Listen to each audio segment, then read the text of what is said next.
받은 선물 임신. 그러나 유산을 하고 말았다면 이보다 더 충격적이고 절망스러운 일은 없을 겁니다.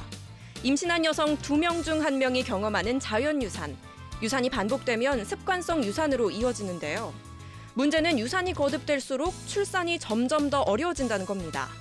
생명의 잉태와 출산, 그러다 이를 가로막는 습관성 유산, 그 원인과 치료법, 오늘 빛날 보감에서 알아봅니다. 네, 빛날 보감, 오늘의 주제는 습관성 유산입니다. 이에 대해서 궁금한 점이 있으시면 샵 1616번으로 문자 메시지 보내주시면 되겠습니다. 네, 그럼 오늘 도움 말씀 주실 산부인과 오인경 전문의를 자리에 모셨습니다. 안녕하세요. 안녕하세요. 안녕하세요. 네, 원장님, 유산은 많이 들어봤어요. 습관성 유산은 조금 생소한데요. 뭐 습관적으로 유산을 한다 이런 뜻 같은데 좀 자세하게 설명 좀 해주세요.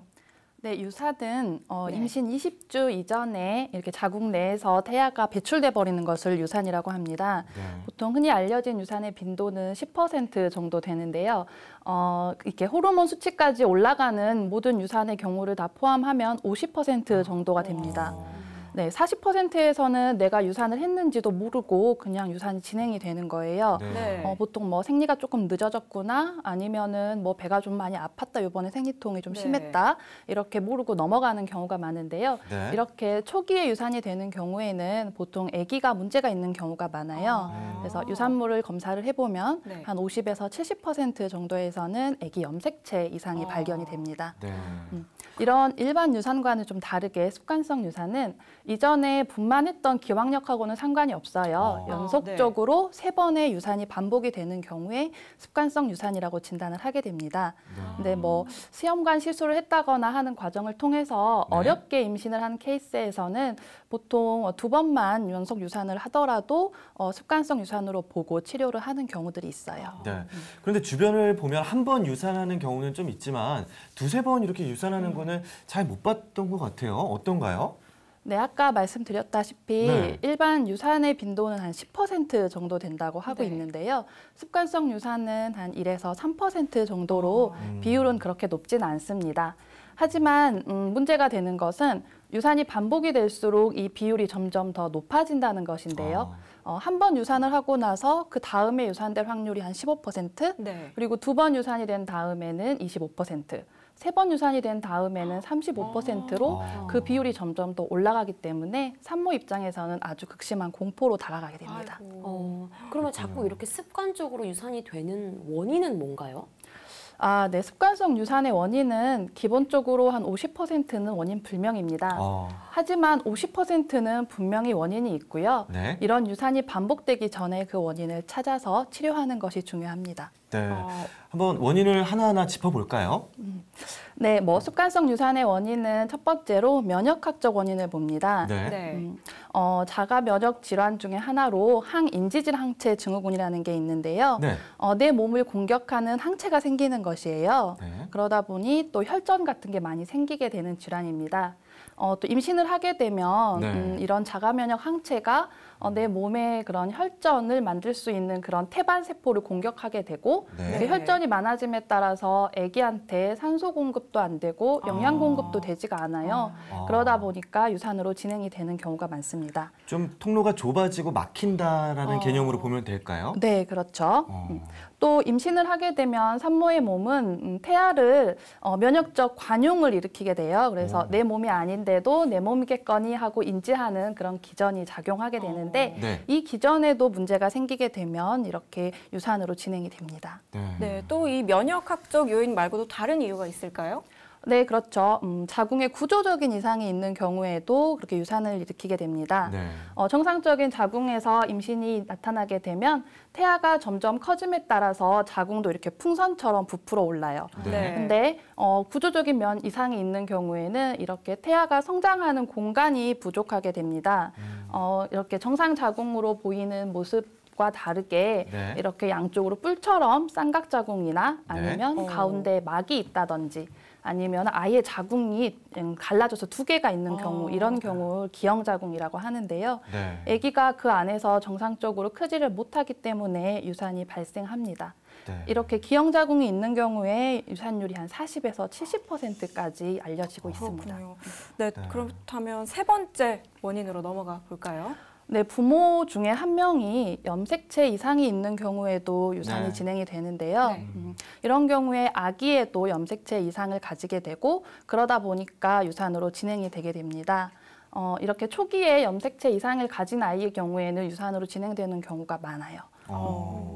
염색체 그렇군요. 이상은 네. 네, 양쪽 부모에게서 23개씩 이어받아서 모두 23쌍, 모두 46개의 염색체를 가지게 되는데요. 네. 이상 염색체의 경우에는 그 쌍에서 한 개가 더 많아진다든지 한 개가 부족하다든지 아니면은 일부만 이렇게 미세로 중복이 된다든지 결실이 되는 경우들이 있고요. 또 이렇게 가장 흔한 염색체 이상으로 알려진 경우는 네. 균형전이라는 건데요.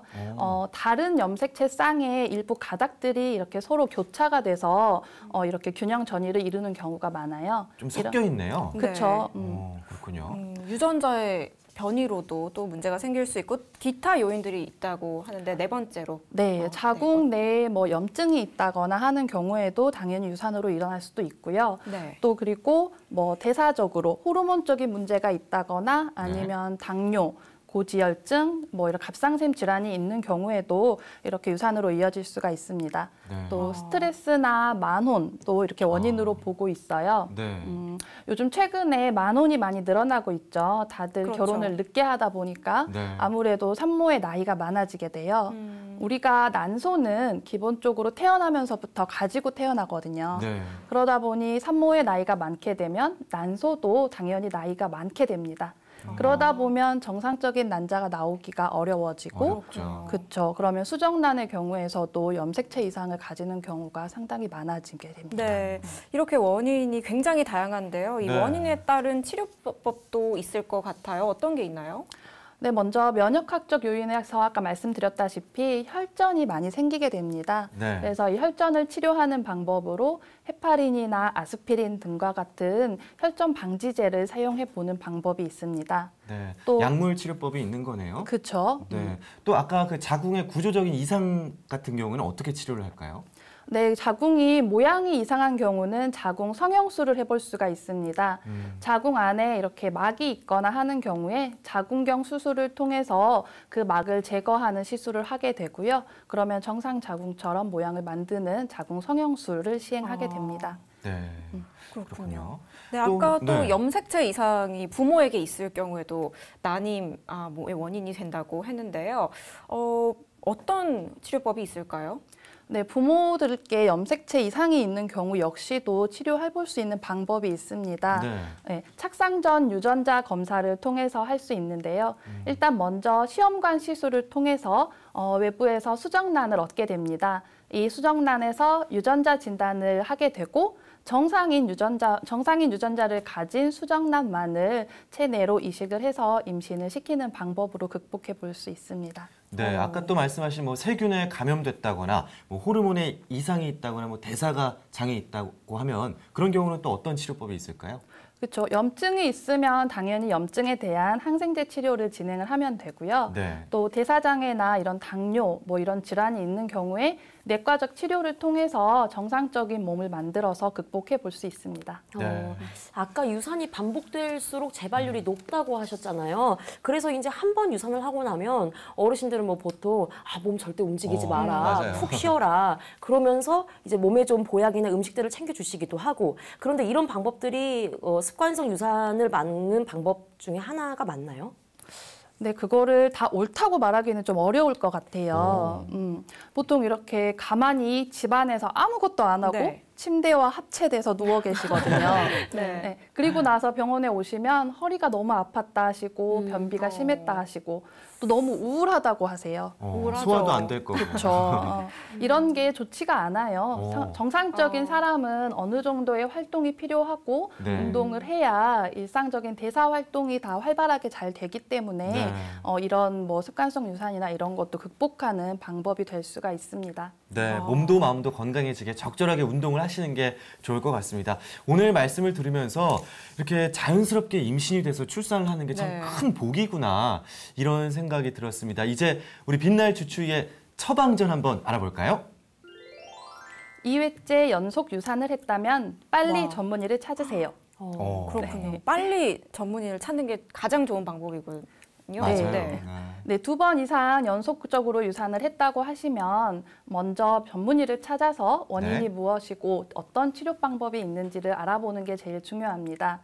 잘 갈 수 있는 고속도로를 놔두고 네. 여기저기로 돌아가시게 되면 우리 몸은 그 시간을 놓칠 수가 있어요. 네. 이렇게 만원이 많은 요즘 같은 세대에 우리 난소가 그 시간을 기다려주질 않습니다. 그렇군요. 빨리 병원을 찾는 게 제일 중요하군요. 네. 네, 지금 방송 보시고 습관성 유산에 대해 궁금한 점들 문자를 많이 보내주셨는데요. 그중 몇 가지 소개해드리겠습니다.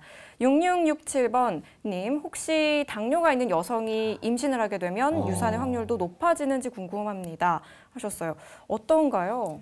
네, 맞습니다. 아, 맞나요? 네, 당뇨가 있는 임산부들 같은 경우에는 네. 당연히 유산의 확률이 더 올라가게 됩니다. 당 조절하는 게 너무너무 중요한 거고요. 네. 그리고 나중에 분만을 할 때도 분만할 때 합병증이 많이 높아지게 돼 있어요. 여러 가지로 위험하군요. 네, 당연히. 당 조절을 잘 해야겠네요. 네. 네, 그럼 다음 문자 받아볼까요? 네, 7269번님, 자궁 후굴인 여성이 아이를 가지면 유산할 확률이 어떻게 되나요? 일반 여성보다 유산할 확률이 높은지 궁금합니다. 자궁 후굴인 꼴이 여성? 뭔가요? 자궁 후굴이라고 하면 보통 네. 자궁은 앞으로 이렇게 살짝 휘어져 있습니다. 네. 근데 이제 어떤 분들은 이 모양이 뒤로 휘어져 있는 분들이 있어요. 근데 이런 경우에 유산이 이렇게 많아지진 않습니다. 유산이 높아진다기보다는 이렇게 후굴되어 있는 여성들의 경우 이런 일반적인 그런 부인과적 질환을 가지고 있는 분들이 좀 있으세요. 네. 네, 근데 그런 확률이 좀 올라갈 뿐이지 유산될 확률이 더 높다고 말할 수는 없습니다. 네, 좀 그렇군요. 안심하셔도 좋을 것 같기도 관리만 하고요. 좀 잘하시면 될 것 같네요. 네. 네, 우리 90 혜원 씨가 다음 문자. 네, 9089님, 신우이가 3-4번 정도 유산을 한 뒤로 한약을 지어 먹더라고요. 이런 경우 한약을 지어 먹어도 괜찮은지가 궁금하다고 하시네요. 네, 한약을 지어 먹는 것 자체를 나쁘다고 할 수는 없어요. 네. 근데 네. 아까도 말씀드렸다시피 일단 원인을 찾는 게 제일 중요할 것 같습니다. 네. 원인을 찾으려면 네. 빨리 병원에 네. 와서 전문의를 만나보는 게 중요하겠죠. 네. 사실 한 번만 유산을 해도 그 심리적인 충격이 너무나 큰데 2번, 3번 유산을 한다면 너무 감당할 수 없는 네, 심적인 부담이 있을 것 같은데요. 우리 시청자분들이 문자를 많이 보내주고 계세요. 하나 더 확인해 보겠습니다. 657 어떻게 흑염소고님. 흑염소 나왔다.